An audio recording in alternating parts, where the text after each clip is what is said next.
Смртта на Борче Б, која се случи вчера при негов пат од кровна гаража на земја во Кочанската наслаба Бавчалук, представува несреќен случај, велат извори блиски до истражните органи.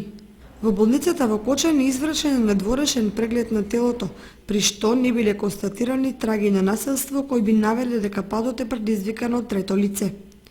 Причина за смртта на Борче Б се повредите на главата кој настрадал од падот од висина од 4 до 5 метри и кои биле кобни. Според неофицијални информации, Борче Б ноќте помеѓу 30 септември и 1 октомври ја поминал во кафејана. Околу 3 часоци заминал во непознат правец.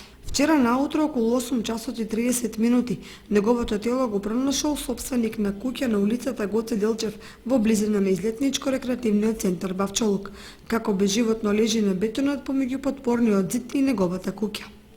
Ја известил полицијата пошто е направена истрагата, со што се покажало дека Борче Б несреќно го загубил животот паѓајќи од гаража на земја, откако претходно ја напуштил кафејаната во која се забавувал до 3 часот по полноќ.